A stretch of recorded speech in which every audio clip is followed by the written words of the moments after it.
Bom dia, irmãos. Nós vamos voltar ao texto que nós lemos no domingo passado, no Evangelho de Lucas, capítulo 16.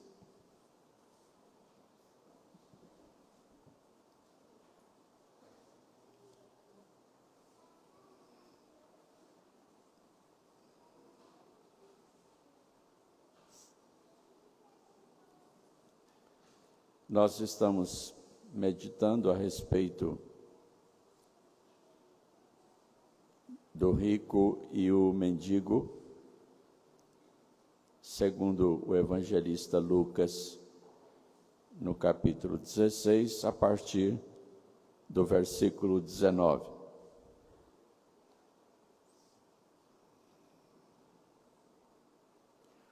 Ora, havia certo homem rico que se vestia de púrpura e de linho finíssimo, e que todos os dias se regozijava esplendidamente.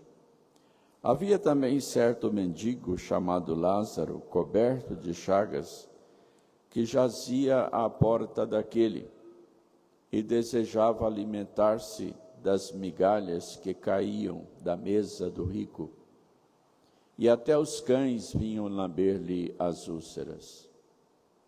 Aconteceu morrer o mendigo e ser levado pelos anjos para o seio de Abraão.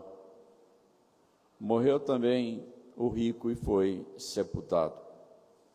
No inferno, estando em tormentos, levantou os olhos e viu ao longe Abraão e Lázaro em seu seio. Então, clamando, disse: Pai Abraão, tem misericórdia de mim, e manda Lázaro que molhe em água a ponta do dedo, e me refresque a língua, porque estou atormentado nesta chama. Disse, porém, Abraão: Filho, lembra-te de que recebeste os teus bens em tua vida, e Lázaro igualmente os males. Agora, porém, aqui ele está consolado, tu em tormentos. E além de tudo está posto um grande abismo entre nós e vós, de sorte que os que querem passar daqui para vós outros não podem, nem os de lá passar para cá, para nós. Então replicou: Pai, eu te imploro que o mandes à minha casa paterna, porque tenho 5 irmãos, para que lhes dê testemunho, a fim de não virem também para este lugar de tormento. Respondeu Abraão: Eles têm Moisés e os profetas, ouçam-nos. Mas ele insistiu: Não, pai Abraão, se alguém dentre os mortos for ter com eles, arrepender-se-ão. Abraão, porém, lhe respondeu: Se não ouvem a Moisés e aos profetas, tampouco se deixarão persuadir, ainda que ressuscite alguém dentre os mortos. Amém. Nós estamos diante de uma visão que Deus nos proporciona das realidades eternas. Então, solenemente, reverentemente, devemos olhar para essas realidades com santo temor, porque aqui Deus nos abre uma janela a respeito do além. Tanto da alegria dos céus quanto dos horrores do inferno. No domingo passado, nós começamos a falar a respeito dessas realidades e o que está envolvido nelas. Falamos sobre a morte do crente, e de como ele é preparado para ela e de como ele é transportado e recebido na glória. E falamos também sobre o fato de que a realidade da morte do crente deve nos impressionar para que sejamos consolados com relação a esse dia. A Bíblia diz que Deus tem prazer na morte dos seus santos. Isso parece uma coisa meio tétrica, meio doentia. Mas a verdade é que Deus enviou Jesus Cristo ao mundo justamente para que Ele tivesse a alegria da nossa presença, da nossa companhia com Ele por toda a eternidade. Nós fomos feitos para Deus, para vivermos com Deus, para sermos amigos de Deus e para estarmos na presença dEle.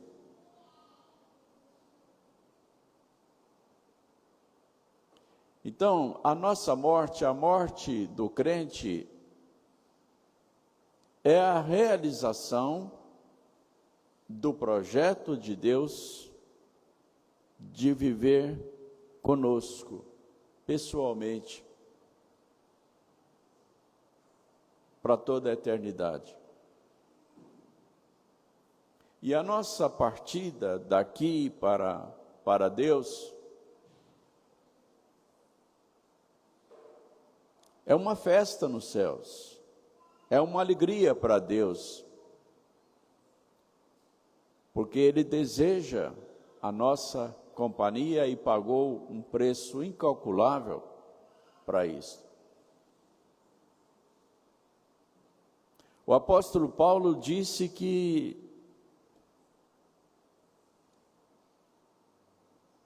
partir para a eternidade era incomparavelmente melhor. E ele estava na dúvida quanto a ficar para continuar o seu trabalho na igreja ou partir e estar com Cristo, porque ele estava preso quando escreveu a sua carta aos Filipenses, e ele disse essas coisas. Havia a ameaça de ser condenado à morte e executado. E então, ele disse, eu estou na dúvida. Eu não sei se prefiro ficar, continuar com vocês ou partir, porque estar com Cristo é incomparavelmente melhor. Ele já estava vivendo a realidade da expectativa de estar em breve na presença de Deus. E daquilo que ele conhecia de Deus, ele preferia muito mais partir. Na verdade, Deus já tinha dado a ele uma experiência nos céus, porque ele falou que já tinha estado no paraíso.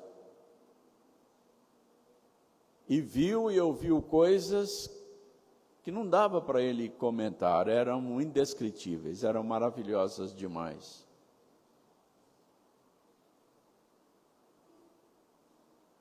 Então, quando o crente morre, o que aconteceu com o mendigo, já é uma coisa que estava preparada com seu dia e hora determinado E eu disse aqui no domingo passado que Deus nos prepara para esse momento, de tal maneira que o crente, ele não morre fora de hora. Ele não morre de qualquer maneira. Ele não vai para o céu esperneando para não ir. Aquele momento já estava programado, já estava agendado.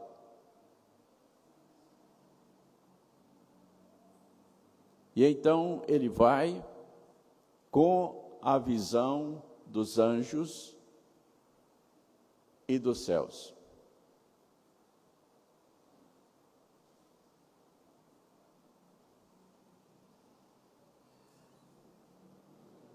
Uma moça crente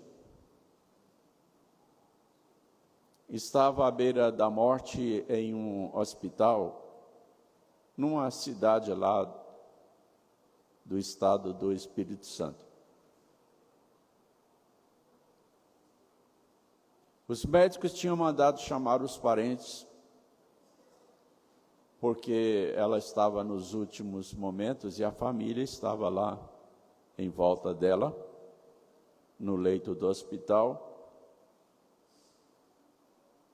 E só faltava chegar uma prima que estava a caminho.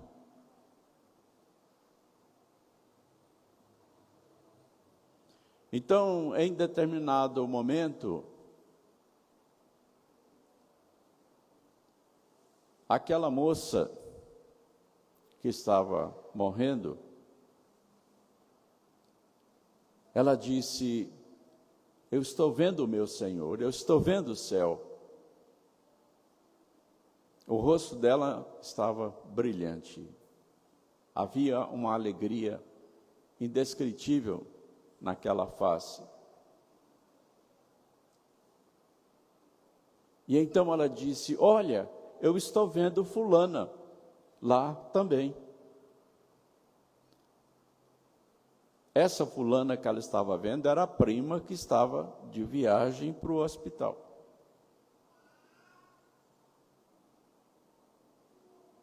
Aí houve um espanto geral no quarto, porque todo mundo sabia que aquela moça estava viva. Como é que ela podia estar lá no céu?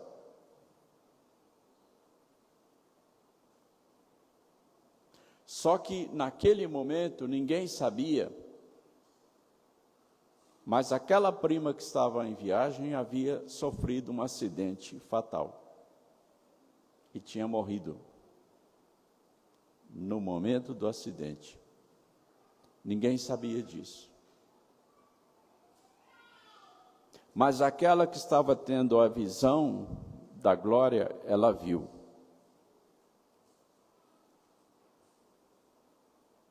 Daí a pouco chegou a notícia do desastre. E aquela moça que estava ali naquele quarto, ela partiu, sorrindo, celebrando, para a presença de Deus e para o encontro com a sua prima. Deus faz as coisas em favor dos seus filhos de maneira infinitamente além do que nós podemos imaginar. Deus quis que nós soubéssemos disso, nos mostrando essa visão do mendigo consolado no seio de Abraão.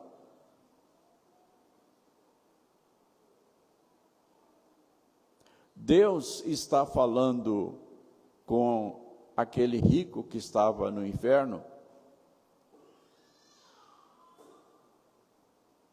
mostrando para ele que a realidade além da morte é algo incompreensível para nós, se Deus não quiser revelar. Porque só naquele momento o rico, estando em tormentos, ele podia avaliar as consequências da vida que ele teve. Ignorando Deus, ignorando os pobres, ignorando tudo.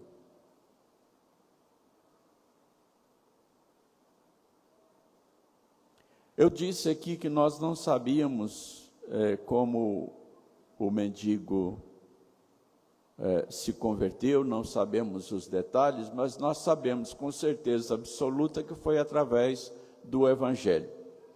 De alguma forma, Deus o evangelizou. E ele creu. E por isso, na sua morte, ele agora estava consolado na presença de Deus, que a Bíblia chama de seio de Abraão. E o rico estava em tormentos.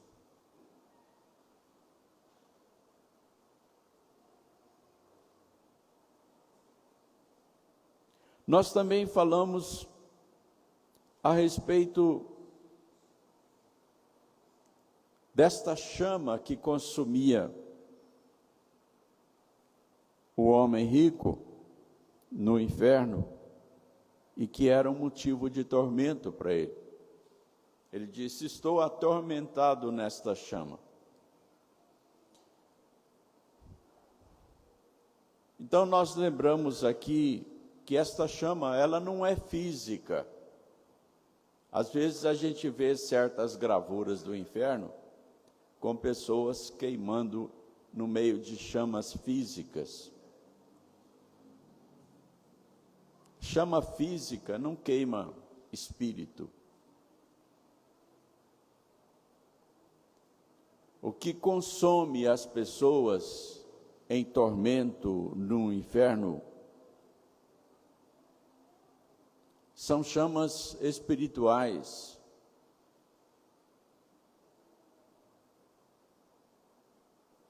E essas chamas espirituais, elas são principalmente chamas da consciência, porque nós podemos deduzir daqui, concluir daqui, que a pessoa que vai para o inferno é a mesma pessoa que morreu. Ela vai para o inferno com a sua identidade. E com todas as coisas que compõem a identidade de uma pessoa.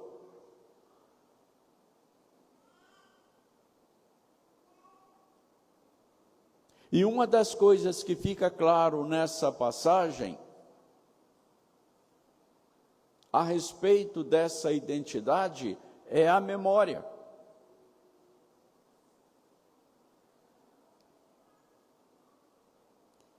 A preocupação do rico era com os irmãos que estavam vivos, 5 irmãos. Ele queria que eles soubessem da realidade do inferno para que não fossem para aquele lugar.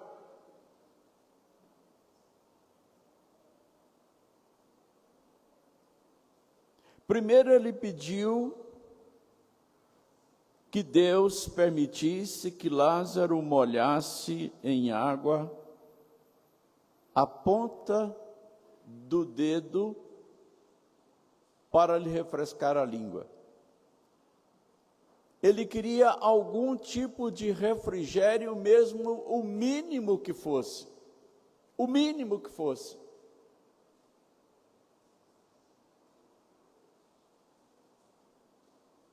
Mas eu disse aqui que o inferno é uma absoluta ausência de todo tipo de consolação, porque ali não há a presença consoladora de Deus. No inferno não existe a mínima possibilidade de qualquer quantia de refrigério, de consolação. O tormento é absoluto e contínuo. de todas as formas.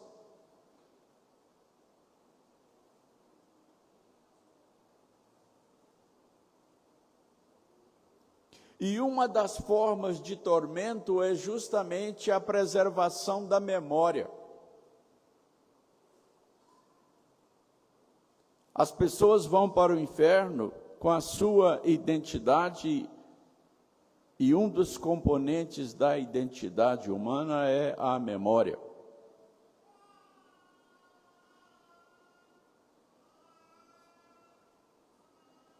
É uma tristeza sem tamanho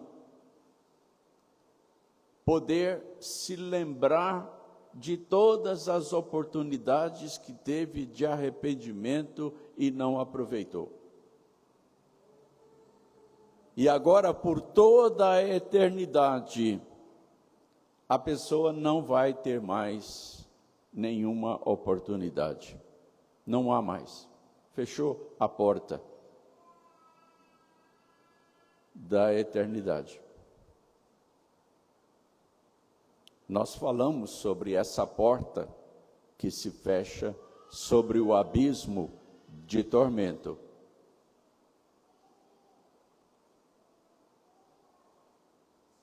E Deus disse para o rico: não há nenhuma chance, não é possível permitir qualquer refrigério, permitir que alguém daqui passe para lá, ou passe de lá para cá. Há um abismo, não físico, não geográfico, há um abismo eterno entre uma realidade e outra.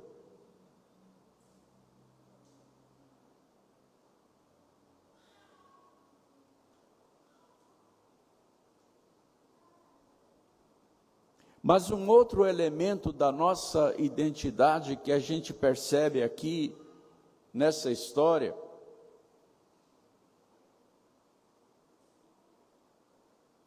além da memória é a consciência.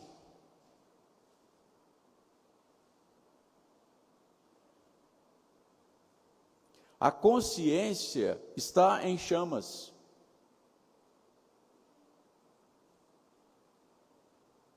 E é por isso que ele pede que, se não pode ser consolado por Lázaro,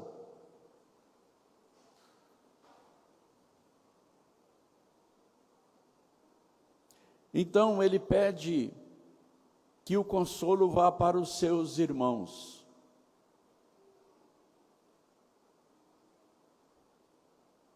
A lembrança dos irmãos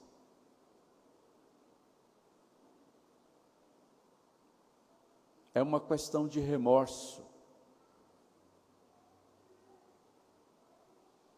Ele agora quer fazer pelos irmãos o que ele não fez em vida.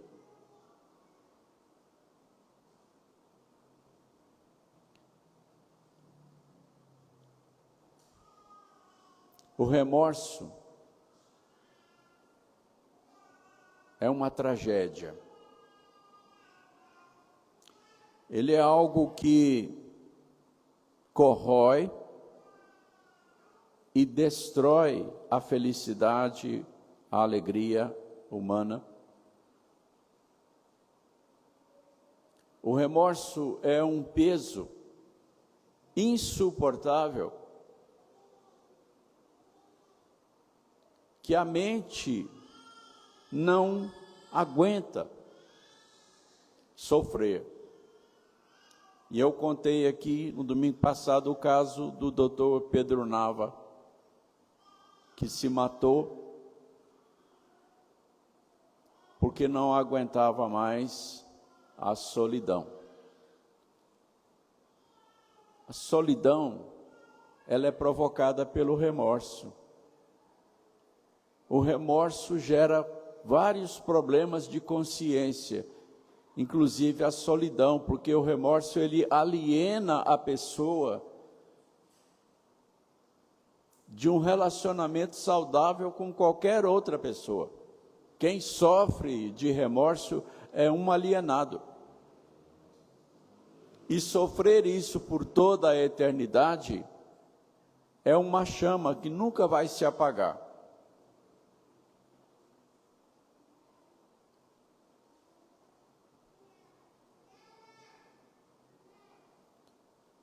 Remorso é o que sofreu Judas depois que traiu a Jesus. O remorso foi tão grande, tão imediato, que ele, depois de tentar se consolar, devolvendo o dinheiro que ele recebeu pela traição, e não conseguindo se consolar, ele foi e se enforcou. O remorso, ele leva à loucura e à morte.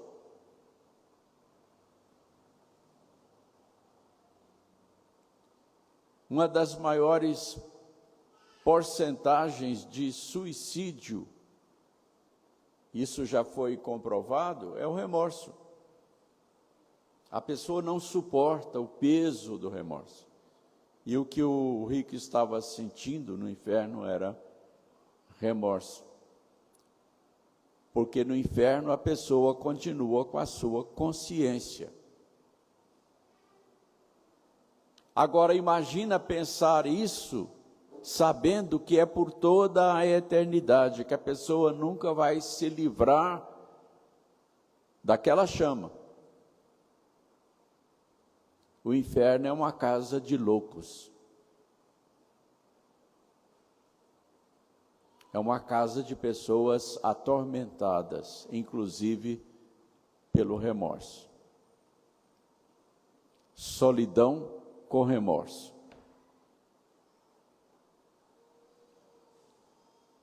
E é claro que há muitas outras coisas que não dá para a gente saber, porque nós estamos diante daquilo que Deus nos quis mostrar.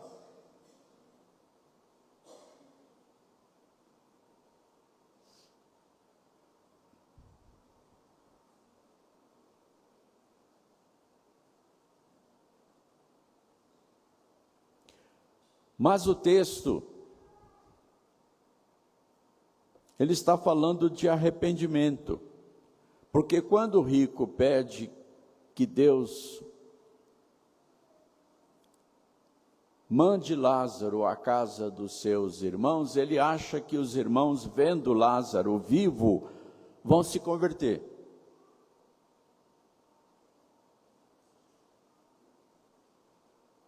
Mas a resposta de Deus é que eles ouçam Moisés e os profetas, ou seja, ouçam o Evangelho. Ninguém se converte vendo um fantasma ou vendo alguém que morreu e ressuscitou.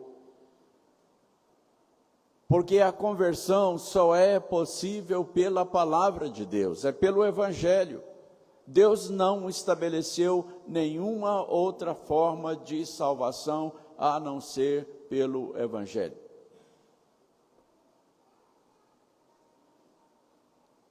Então Deus responde para aquele rico, eles têm Moisés e os profetas, ou seja, eles têm a Bíblia, eles têm o Evangelho, que ouçam o Evangelho, é a única forma de alguém se arrepender dos seus pecados e ser salvo.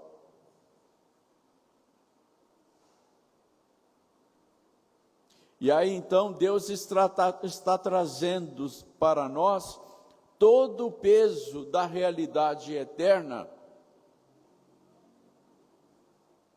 para falar de arrependimento e do que conduz ao arrependimento. O Evangelho é a mensagem de Deus para nós, dizendo quem Ele é e o que Ele fez por nós.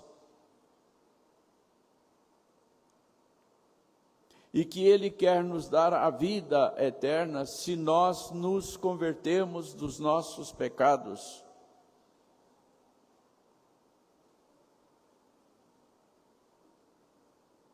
Isso é Evangelho.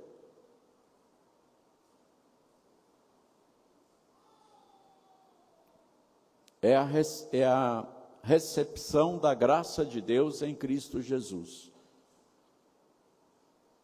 Se alguém crê em Cristo, está salvo. Se não crê, está condenado.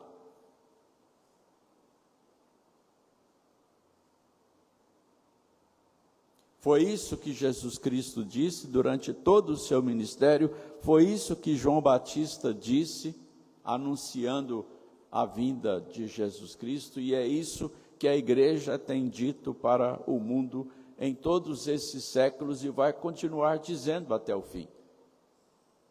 Quem crê em Cristo está salvo, quem não crê está condenado.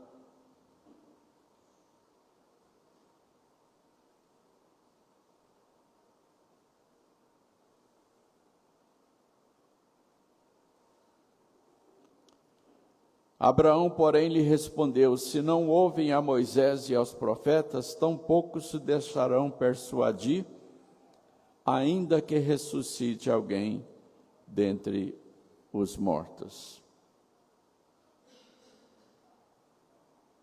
Essa foi a resposta de Deus quando o rico disse: não, pai Abraão, se alguém dentre os mortos for ter com eles, arrepender-se-ão.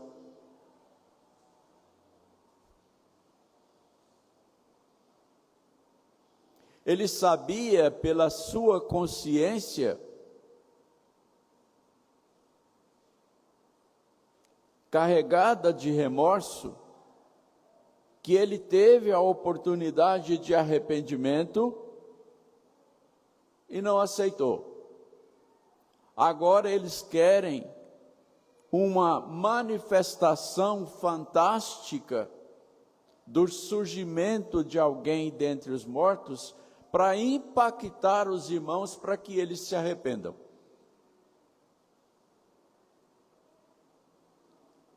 Mas agora é tarde. O tempo de arrependimento é limitado a esta vida. Porque a Bíblia diz que depois da morte vem o juízo. Imediatamente. Então, que a palavra de Deus conduza ao arrependimento àqueles que ainda não o fizeram. O arrependimento é crer em Jesus Cristo como Salvador e Senhor, abandonar o pecado e se voltar para Deus em Cristo Jesus. E a Bíblia diz que então vem a salvação. Que Deus nos abençoe nesta manhã, concedendo a bênção do arrependimento àqueles que ainda não se arrependeram. Amém. Vamos cantar?